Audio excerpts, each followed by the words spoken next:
It's Wednesday, May 27th. This is CTV at 6. Here's what's making news tonight. A deal sees British Columbia ship natural gas to Germany. Is Atlantic Canada missing out? Premier Houston hands over the energy file in a cabinet shuffle. And we can expect to wrap up the month of May with cooler weather in the Maritimes. Live from our Maritimes News Center, this is CTV News at 6. Here is Todd Battis. Good evening. We begin with a deal on the other side of Canada that's getting a lot of attention here.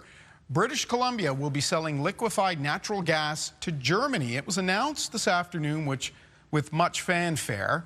LNG will be shipped halfway around the world to Europe's largest economy. Now that raises the question, is the Maritimes missing the boat on an opportunity? CTV's Avery McRae has reaction.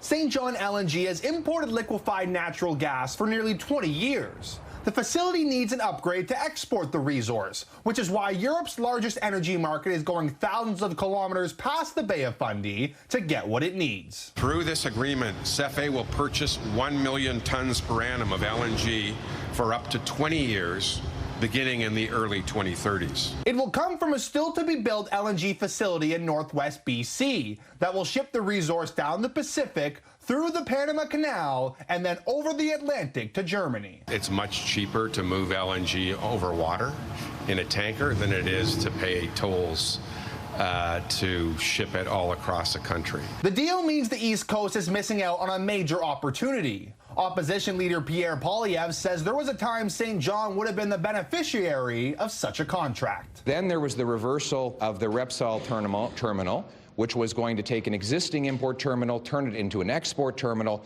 send it off to Europe in St. John. The Liberals killed that. When asked his thoughts on the deal today, New Brunswick's Energy Minister René Legacy says they continue to talk LNG with Ottawa. It's more complicated bringing a pipeline across multiple provinces than maybe other jurisdictions. Still feel that New Brunswick can play a really key role in Canada to get this country to be the energy superpower that we want it to be. Nova Scotia Premier Tim Houston says his province has an LNG facility, and with a little TLC believes they can get into the fuel fight. We've lost 10 years, for sure, but we're moving forward now. We're moving forward with, we have applications on onshore. We'll move forward with that in a safe, sustainable way. Business strategy professor Ian Lee says the East Coast needs to move quickly in establishing a place in the global LNG market. The question is, will the Prime Minister and his government spend the political capital needed to seize the moment and seize the opportunity? Todd, Ian Lee says the technology exists to get LNG on the East Coast up and running sooner than later,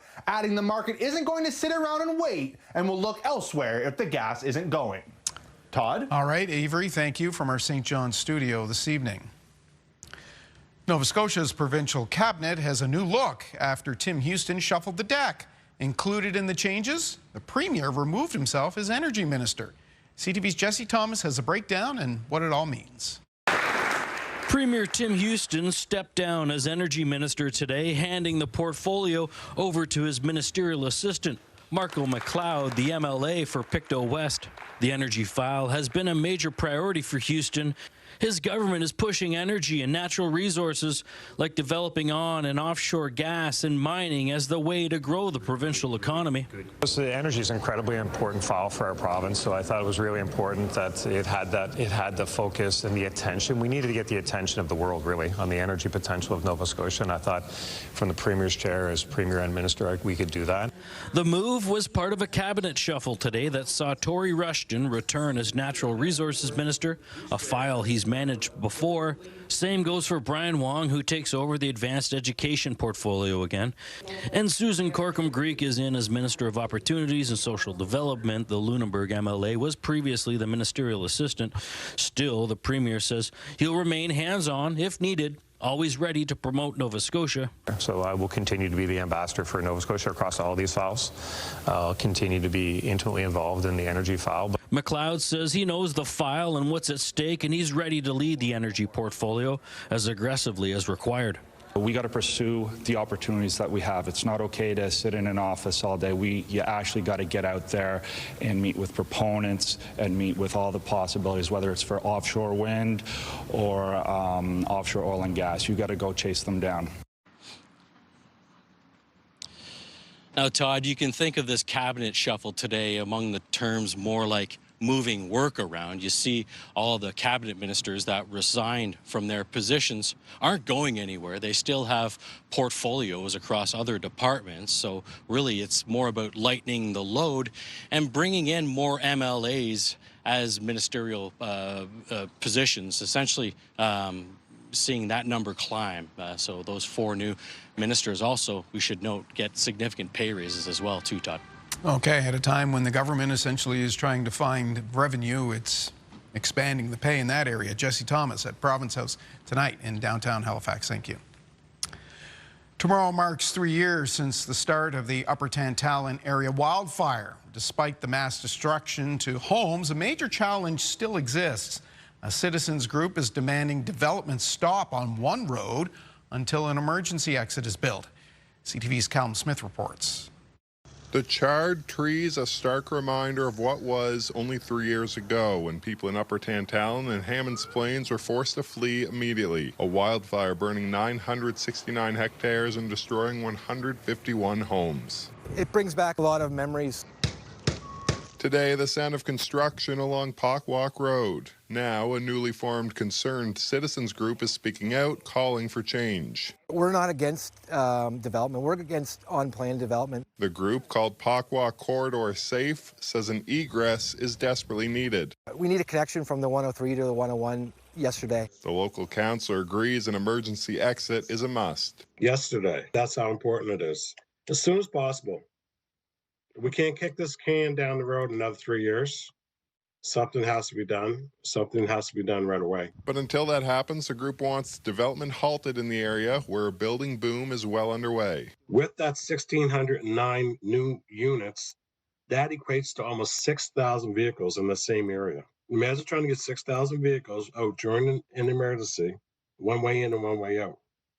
That's a recipe for disaster. We are essentially landlocked. We've finally had enough. The area councillor agrees emergency routes are needed when development is approved. It not being a top priority in the planning, that was a major missing point in any of the regional planning that we had, the suburban planning that we had. In March, the province announced a connector between Hammonds Plains Road and Highway 101 for congestion and emergencies.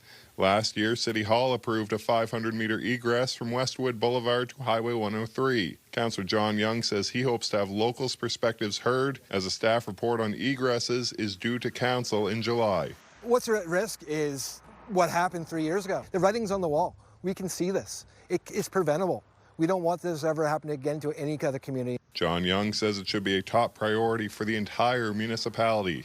Callum Smith, CTV News, Upper Hammonds Plains, Nova Scotia. Staying with development, an American firm's proposal for a Halifax stadium appears to be over before it begins. We have the details online at ctvnewsatlantic.ca. Long-promised reform of New Brunswick's property tax system was tabled today. The Liberals insist it will ensure stable, predictable home assessments. But municipalities which have been lobbying for change argue the legislation falls short. Here's CTV's Nick Moore.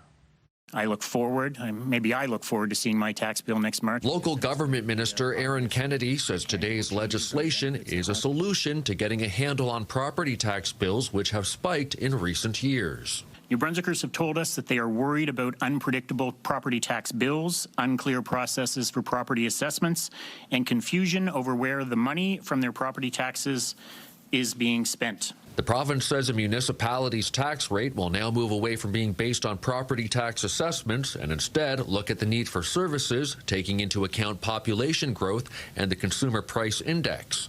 Kennedy says municipal councils can still increase the rate if they want, but will have to explain why in a redesigned property tax bill. I think local governments will be excited to know that there is a stable and predictable revenue stream for them. It does fall short. Grand Bay Westfield Mayor Brittany Merrifield Merrifield is also president of the Union of Municipalities of New Brunswick and says while there are positive elements in the legislation, such as a vacant land levy, it could potentially take autonomy away from how municipalities operate. Doesn't talk about a fix for the growing inequities that are created by the spike protection mechanism. As an example, there's no language with respect to exemptions. Kennedy says there's also a plan for communities with heavy industries to receive direct financial support, adding that those details are still being developed. It is something municipalities have long called for, but Merrifield makes note of the province calling it a grant. So when I hear the word grant, to me that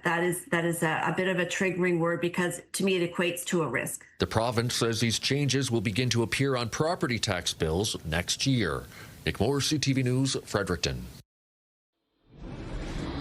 That's how things are looking right now in uptown St. John. 16 degrees, 10 minutes after 6 o'clock, as we say hello to CTV meteorologist Caleb Mitchell. Cloudy was the word of the day around the region?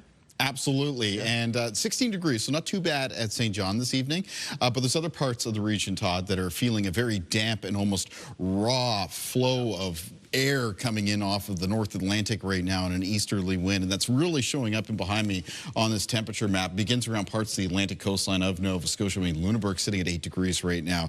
Halifax is chilly, sitting at 7. I just stepped outside a few minutes ago. You could really feel that. And then some temperatures that are even around 5, 6 degrees moving further east in that province, especially into Cape Breton. It's cooler across parts of Prince Edward Island and cooler around some areas of the north and east of New Brunswick. And temperatures in general going to be cooler across the region compared to what is typical for late May as we finish off this month. Taking a look at those winds, there's that easterly wind direction as a low pressure system kind of makes its way across the southwestern corner of the region. The winds are being sustained in a lot of cases between 10 and 20 kilometers per hour, though higher around some parts of the coast, especially moving up the eastern shore. We can see some of those yellows showing up, and then some enhancement over the Cape Breton Highlands. That's why Grand Etang there is peaking with a wind gust near 70 kilometers per hour. There's also some wet weather that's still going to be moving through, a band of some showers. Occasionally there's been a small thunderstorm with this across parts of New Brunswick. We'll continue to move into areas of Prince Edward Island and Nova Scotia as we move through this evening.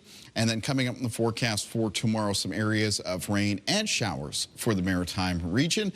And I'll have more on the soggy details of that when I'm back a little bit later on, Todd. All right, thank you. We'll see you for that.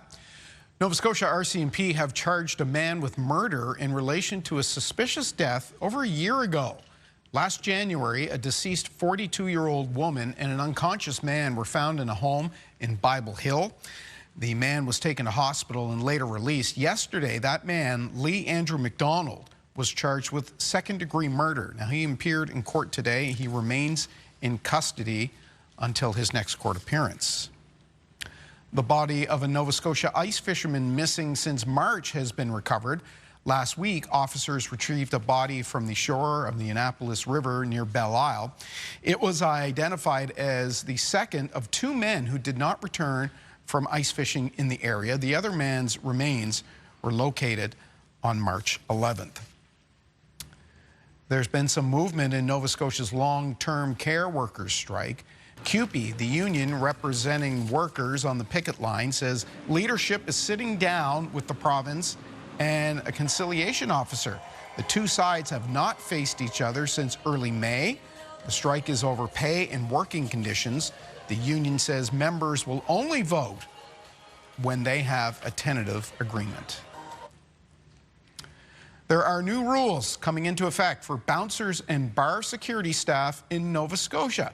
CTV's late anchor Bruce Frisco has been looking into this. He joins us now. Bruce, not a lot of time for businesses to adjust to this. Yeah, not a lot at all, Todd. About 4 days by my calendar. Deadline for the new rules will take effect on June the 1st. The province says the changes are part of broader amendments to the Liquor Control Act and are designed to strengthen public safety in response to, quote, incidents involving bar security employees and patrons. Now, no names are mentioned, but a recent high-profile case obviously played a role here. Halifax bouncer Alexander Levy was recently convicted of manslaughter in the 2022 death of Ryan Sawyer outside a Halifax establishment. Levy put Sawyer in a chokehold during an altercation outside the bar, and he died. Levy is appealing that conviction, but the Minister of Service Nova Scotia, Jill Balzer, has said the review was influenced by this case. So, starting June 1st, all security staff at Nova Scotia bars will be required to get criminal record checks, complete mandatory safety and responsible alcohol serving training as well. A couple other notable changes here. The province is introducing monetary penalties for liquor licensing infractions. You may be surprised to learn that those weren't already in place, but a first offense will result in fines ranging from $500 to $3,000 and up to $10,000 for a third or subsequent infraction. And the province is also allowing bar employees under the age of 19 to serve but not pour alcohol in lounges. That is designed to help address some labor shortages in the sector. Todd. All right, so some significant changes. Thank you, Bruce. And of course, Bruce will be here with an update at 11:30. Well, here's the good news. Halifax hit a tourism milestone, selling more than 2 million hotel rooms for the first time last year. Here's the bad news. With another busy summer expected, rooms are expensive and they're hard to find.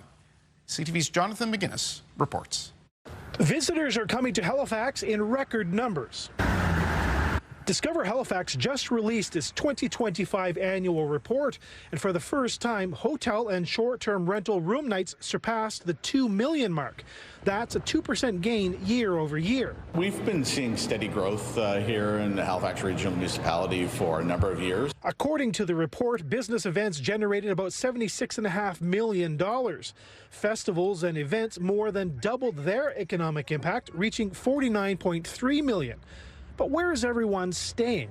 Ross Jefferson says there are about 1,000 Airbnb units in the city and another 7,000 hotel rooms. And there's more on the way. We know there's a new one that's going to be opening soon out towards the airport. We've seen 5 hotels built in the last 5 years here in the downtown core. We know that there's some more that are in various stages of proposals and development as well. So how are things looking for tonight? Hotel manager Glenn Bowie is seeing the growth firsthand.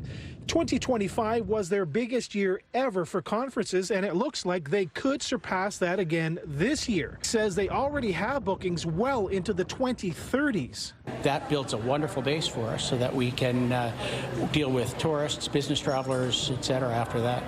Global events like Sail GP help fill in the gaps. Sail GP brings in people weeks before the event. They'll stay for weeks after. While Halifax might be the main attraction for many, reservations are strong in rural areas too. People are looking for a wellness type thing, or they're looking for a family relaxed type of experience. Jefferson says he's seeing a lot of growth and interest from across Canada, and with 15 flights direct to Europe, that market is also trending upwards. And Todd Ross Jefferson says as good as things were in 2025, the numbers so far this year are up another 6%, and with large events like Sail GP returning, 2026 could be another banner year for the tourism industry. If anyone needs a hotel room, Todd, they better book early. Yeah, that's good advice, John. Downtown Halifax, thanks.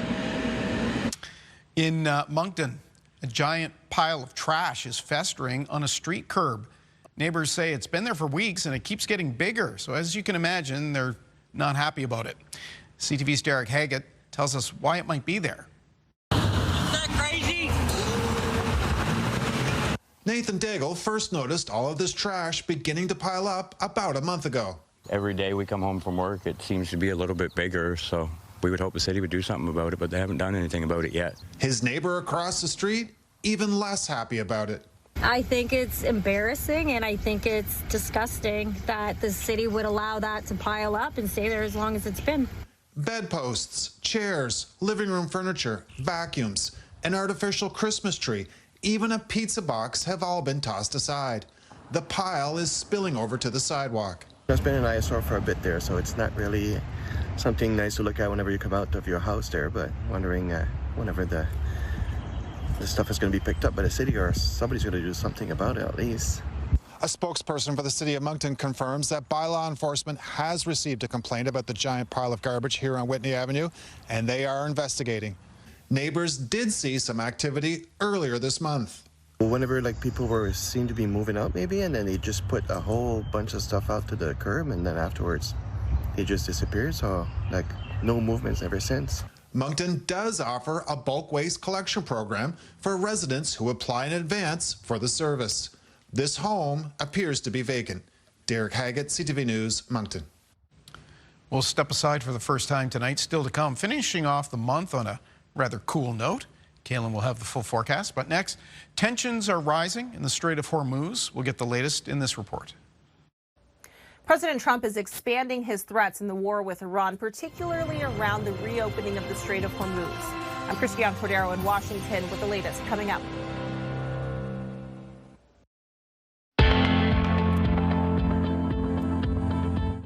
This is your Campfire Conditions Report brought to you by Pine Acres RV, where customers become friends. And with cloudier, cooler, and some damp weather present in the Maritimes, no surprise that we don't find much in the way of restrictions. New Brunswick currently open to campfires. For the province of Nova Scotia, campfires are permitted between the hours of 2 p.m. and 8 a.m.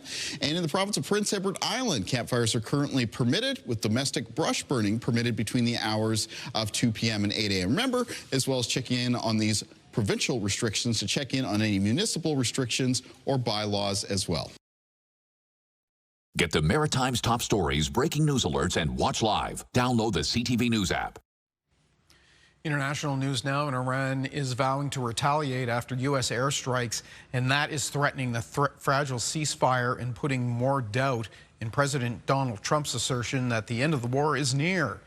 The latest now from ABC's Christiane Cordero. Today, weeks into on-again, off-again negotiations to end the war in Iran, President Trump insists any potential deal has to be, quote, perfect. It's got to be perfect. I'm not going to do this. I didn't do this to get a crummy agreement. Oman is helping negotiate the reopening of the Strait of Hormuz. Iranian state media reports the two countries are collaborating a new procedure for ships to pass through the critical waterway, and that it will be completely different from how the strait operated before the war began. The president today rejected anyone controlling international waters when asked by ABC's Rachel Scott. Would you accept a short-term deal that allows Iran and Oman to control the strait? And would they have to open it immediately, or would you be open to that happening over a period of time? The strait's going to be open to everybody. Nobody's going to control it. It's international waters, and Oman will behave just like everybody else, and we'll have to blow them up. They understand that. They'll be fine. Oman, a U.S. ally, has not responded to Trump's threat. Iranian officials, meanwhile, are increasing the rhetoric, saying they're ready to continue military action if necessary, as some 1,500 commercial vessels sit stranded behind the strait, surging global oil prices since the war began. We don't need oil. We don't need the strait. We don't need anything. Global oil prices impact the price of gas here at home. Right now, global oil is trading at $96 a barrel. An average gallon of regular gas here in the U.S. is $4.45, according to Gas Buddy. That's up about $1.50 since the war began. Christiane Cordero, ABC News, Washington. The month of May is damp and cool. You know that. What's June going to start like? Weather's next.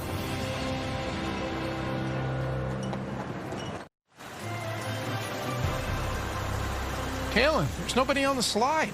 Can't imagine why. Hey, not the most inviting day at Porter's Lake, but there it is. Yeah. Yeah, it's pretty chilly around parts of the Maritimes today, especially around the Atlantic coastal areas of Nova Scotia, the east of that province, Prince Edward Island. There were some areas that were sheltered a little bit more out of the easterly wind and saw the sun break through a little bit. Okay. It actually did have some fairly nice temperatures today, some highs getting up to the low 20s. It was around parts of the southwest of Nova Scotia, parts of the southwest, New Brunswick. But in general, as we finish off this month, we are going to have cooler temperatures compared to what is pretty typical for the end of May. And let's talk a little bit about why, and maybe you have friends or family that are in the West, in Western Canada right now. And maybe you get on the phone with them and they talk about just how hot it is, because there's already been some record-setting high temperatures. And maybe you say send a little air. Yeah, maybe, but this is all part of the same weather pattern. So if they're talking to you about how hot it is in parts of Alberta and Saskatchewan and Manitoba, and you're talking about how chilly it is here in the Maritimes, it's all part of the same weather pattern. They're just on the high side of this temperature seesaw, and the lower side of it is going to be out towards Atlantic Canada as we finish off this month. So they're still looking at some likely record-setting high temperatures in parts of Saskatchewan and Manitoba, possibly even Alberta over the next couple of days. This weather pattern is going to be very slow to change. You can see the heat is really peaking in that part of the country, much cooler out towards the Maritime region, and that lingers straight into the upcoming weekend. Hopefully, we will see some moderation of this weather pattern through the first part of June. There are some long-range forecast models pointing that that is going to be the case, with temperatures coming down in parts of the prairies and coming up for us here in the Maritimes. In the meantime, though, we do have some wet weather making its way across the region as we move through tonight. Some scattered showers. Now, for Thursday, that's going to be turning over to rain for Prince Edward Island and eastern areas of Nova Scotia. There'll be a chance of showers for the remainder of New Brunswick, as well as in western areas of Nova Scotia. And the wet weather looks like it's going to continue for eastern parts of the region as we move into and through Thursday evening and Thursday night. And even on Friday, the most persistent rain and showers expected to be around Prince Edward Island and eastern areas of Nova Scotia. So at least over the next 24 hours or so, that's where most of the wet weather is going to be adding up, and potentially to some rainfall totals between 10 and 30 millimeters. This is running all the way through midnight, Thursday into Friday. And remember, those parts of the Maritimes will pick up some additional rain on Friday itself, and then lower rainfall amounts you can see towards the north and west of New Brunswick and southwestern areas of Nova Scotia, where it's more a chance of some showers. Taking a look at winds in the forecast for tomorrow, they'll be out of the north and northeast for the Maritime region. They'll be sustained 20 to 30 kilometers per hour with occasional gusts between 30 and 50. Northeast wind direction typically keeps us on the cooler side, and so cooler high temperatures in the forecast for Thursday. Low temperatures for tonight, 5 to 10 degrees for New Brunswick, down to around 6 degrees for Prince Edward Island. Areas of Nova Scotia, lows between 4 and 8, though a few parts of the southwest may see some low temperatures between 8 and 10. Highs for tomorrow in the north of New Brunswick between 7 and 10 degrees, with central and southern parts of the province with high temperatures mostly between 8 and 11, a little bit milder in the southwest. St. Stephen around 13 degrees, Campobello close to 14. 6 to 8 degrees for Prince Edward Island for tomorrow, so that's going to be a chilly day, as it will be in Cape Breton, with high temperatures between 5 and 7. Highs between 5 and 8 degrees for eastern parts of mainland Nova Scotia, northern and central parts of the province with highs between 8 and 11. And in the southwest of Nova Scotia, high temperatures for tomorrow a little bit better compared to other parts of the province, between around 10 and 15 degrees, but that's cooler compared to today. In the 7-day planner for New Brunswick, temperatures remain cool to close out this week, and for the upcoming weekend, there'll be a chance of showers after that Monday and Tuesday, and then Wednesday of next week. That's when it looks like temperatures will be starting to come up a little bit. And for Nova Scotia in the forecast, some further rain and showers on Friday. Rainiest conditions in the east of the province. Cloudy periods on Saturday. It's a chance of showers on Sunday. Cloudy periods for Monday, and a chance of showers on Tuesday of next week, followed by a mix of sun and cloud on Wednesday. And for Prince Edward Island, it's some rain and showers to finish off this week. Cloudy periods to start the weekend. Chance of showers on Sunday right now, then a mix of sun and cloud through the first part of next week, though there will be a chance of showers on Tuesday. It'd be nice to at least see those numbers start to tick up. Yes. Yeah, it might be a little bit of a gradual change getting out of this type of weather pattern, but some signs that will start to happen next week. Okay, we'll see you at the end of the show for the Wake Up. Next, we'll talk about a major new study that offers an alarming picture of the effects of online gambling, especially for Canadian men. Stay with us.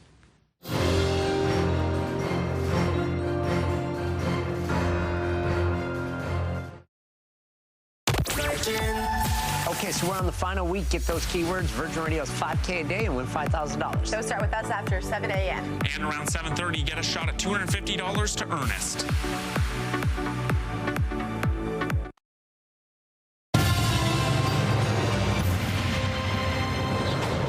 Welcome back on this Wednesday night. A survey of 2,000 men in this country found 1 in 6 are at high risk for problem gambling, and the impacts, of course, that comes with that. Kenton Boston is president and CEO of the Canadian Men's Health Foundation. He's in British Columbia. They conducted the survey. It's good to see you, Kenton.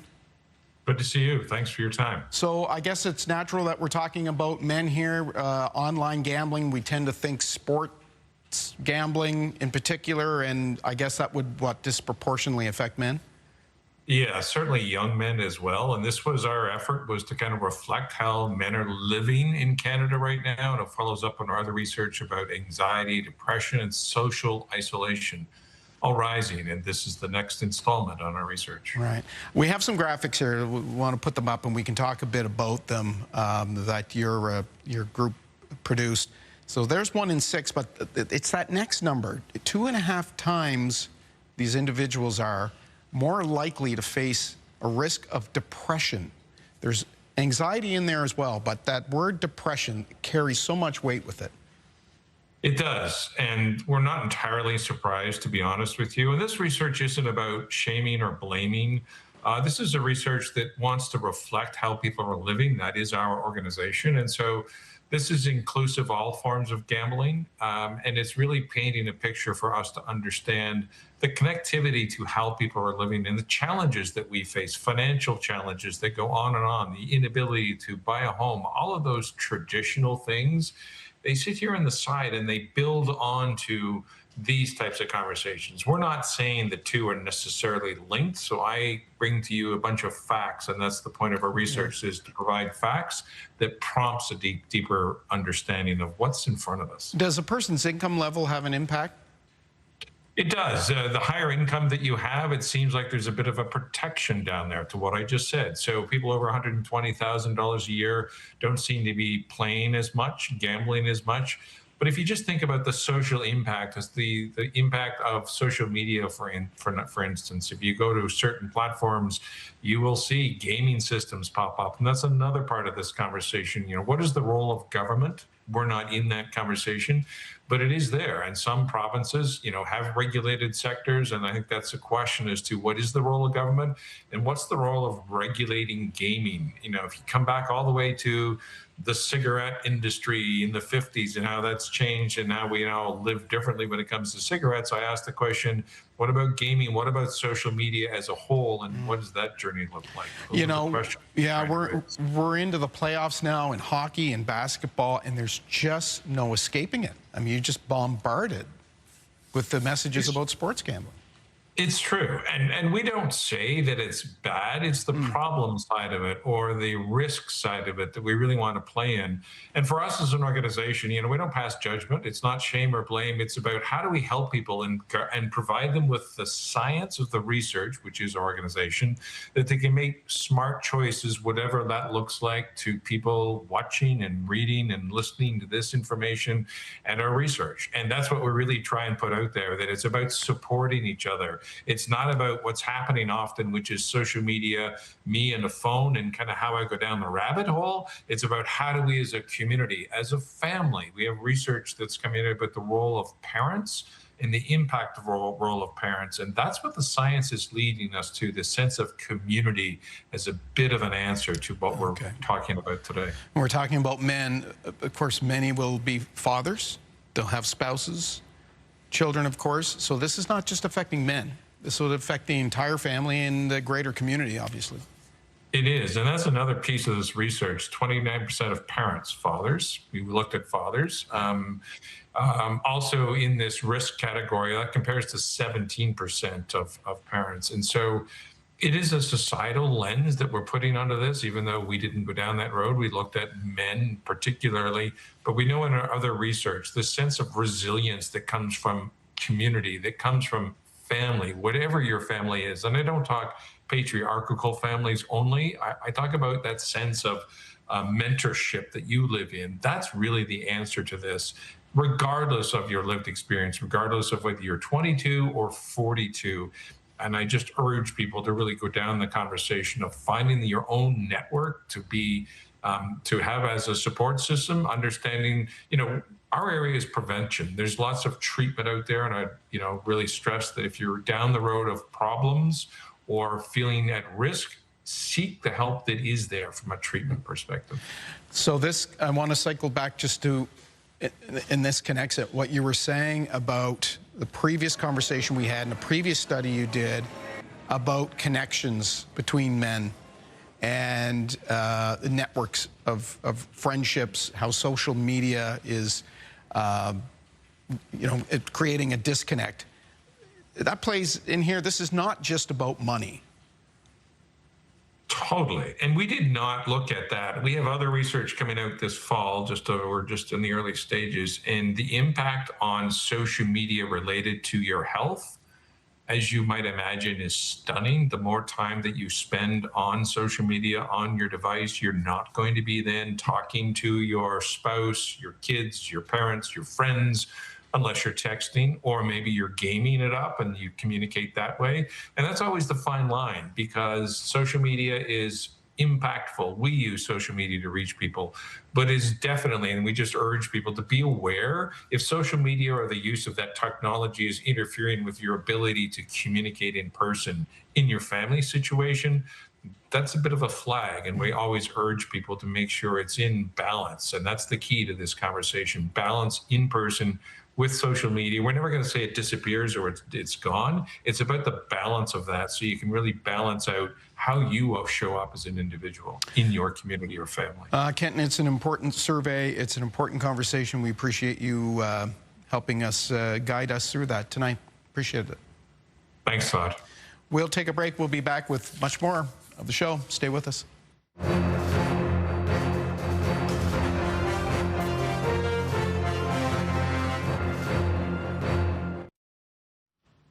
In our nightly look at health headlines, yet more evidence that young people need to put their phones away at night in order to get a good night's sleep. CTV's Amanda Debison has that and more in tonight's edition of The Lifeline. South of the border, new research suggests more than half of U.S. teens are losing critical sleep because they're on their phones too late at night. The American Academy of Pediatrics and the American Academy of Sleep Medicine recommend teenagers get 8 to 10 hours of sleep every night. However, according to new research, more than half of U.S. teens spend at least an hour on their phone overnight on school nights. Researchers analyzed data from a study that shows how teen phone use patterns cut into sleep at night. The research doesn't directly link nighttime phone use to harmful outcomes for teens. However, previous research has shown sleep disruption does have negative impacts on cognitive function, emotional regulation, mental health, and more. Experts say building healthier habits starts with parents modeling healthy screen behaviors. One of the recommendations is to create a family media plan. Some suggestions are to create screen-free zones in the home and times when you can't be on a device. Keeping phones and other devices out of bedrooms is also recommended. Set guidelines on how long devices can be used and place limits. Plus, plan activities that don't involve screens. Finally, electric scooters and bikes are becoming a common way to get around, especially in cities. But a recent study from the journal Neurosurgery suggests these devices are leading to a rise in serious brain and spine trauma, and almost 50% of those injured needed surgery. Only about a third of urban riders wore a helmet, and nearly 1 in 5 were operating under the influence of alcohol. So how can e-commuters stay safe? Experts say put the phone away, wear a helmet, and don't use electric scooters while intoxicated. Injuries also tend to happen more often in the evening hours, especially between 6 and 8 p.m. With Health and Medical News, I'm Amanda Debison for The Lifeline.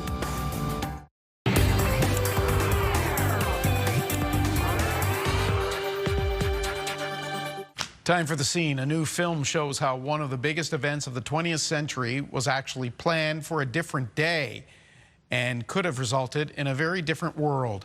The movie tells the true story from the Second World War. CNN's David Daniel has a preview of Pressure. Group Captain Dr. James Stagg, here at the express request of General Eisenhower. Do we have a date yet for the invasion zone? D-Day is in 61 hours from now. This is the largest seaborne invasion in history. Fate of the war, thousands of lives hinge on this. I need a forecast. The D-Day invasion comes down to a weather report in Pressure. There are 2 major storms advancing towards the Normandy coast, even as we speak. My men are ready. Get them onto the beaches somehow, anyhow. With waves of 10 feet, we won't be landing anywhere. Of course, you don't think about the weather in relation to D-Day, and that's why I think it's such an intriguing story. And actually, in talking about the film, why everyone's like, "Oh my God, the weather, is that going to be like really boring?" Because I think we associate the weather with small talk, or sort of it being sort of inconsequential or boring to a certain degree. Yeah, I didn't know about this at all. I didn't know there was this Irish lady who was extremely close to Eisenhower at this time, and I also didn't know about this meteorologist who completely changed the course of D-Day. I couldn't believe that it was true. We have 3 hours. Go or don't go. A leader who not only heard everyone, but he listened. He took the best idea from whomever or wherever it came from and used it.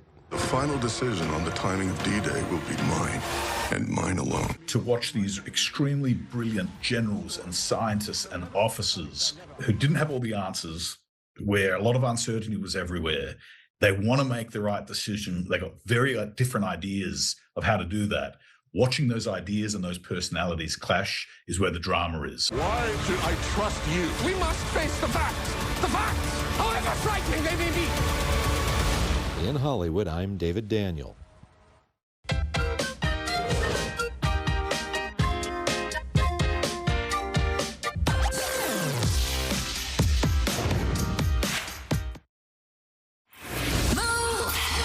With Aaron and Peter. It's the final week for a bike a day in May. Qualify one day, win the next. Listen for the Bike Bell tomorrow between 8 and 9.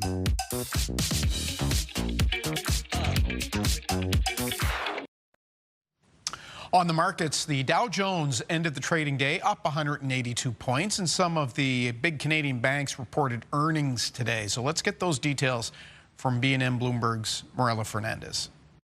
The banks reported strong earnings for the second quarter, despite some concerns about the Canadian economy. Scotiabank says its second quarter profit hit $2.6 billion, up from just over $2 billion a year ago.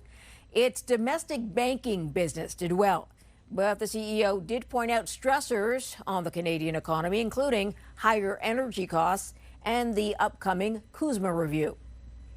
Here are the closing numbers for the day. The Canadian dollar down to $72.29. West Texas Intermediate down over $5 to $88.68. Western Canadian Select down over $2 at $75.58. And the TSX lost 241 points today. Those are your business headlines. I'm Morella Fernandez. Well, Kayla Mitchell, the banks are doing well. Yeah, I wish the weather was doing a little bit better than what's going on out here at the moment in the north end of Halifax. It's chilly, and it's on the gusty side as well. It kind of feels like we stepped back a couple of months. It could have been a March day out here on the weather deck. Let's take a look at a viewer picture for tonight, though, and this is a beautiful shot. Came in from this morning from Bredor Lake in Cape Breton. Was sent in by Paul McDonald. Actually, was taken by Paul McDonald, sent in by Paul's mom, Julie. So I want to thank Paul and Julie very much for taking the time to send this picture in. There was some wet weather moving through, and as a result, got a beautiful rainbow here, and actually a little bit of a double rainbow. Bedeck for tomorrow, it's going to be raining. And it's going to be chilly. High temperature near 7 degrees. And the day planner for tomorrow across the Maritime region includes rain developing in the morning for Prince Edward Island and eastern areas of Nova Scotia. Some scattered showers for the remainder of the Maritimes. Morning temperatures that'll be mostly in the mid to high single digits, and moving into the afternoon, the chance of showers decreases for western parts of the Maritimes, but rain is expected to continue for Prince Edward Island and eastern areas of Nova Scotia, including Cape Breton.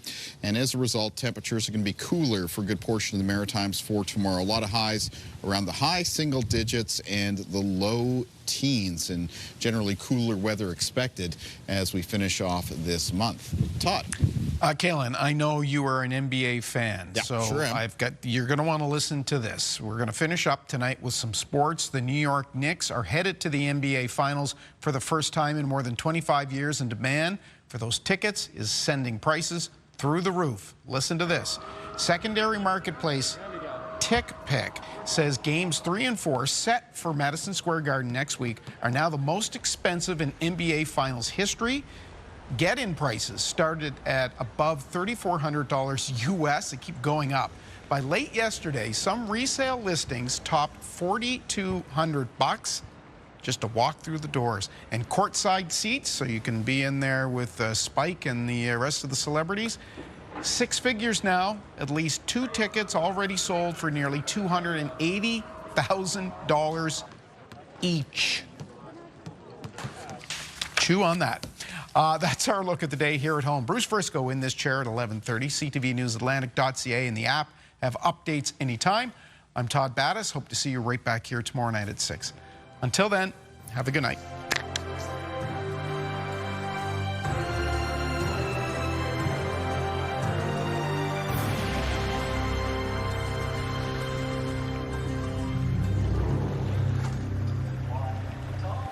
CTV News, the Maritimes' #1 newscast. Watch live on Crave.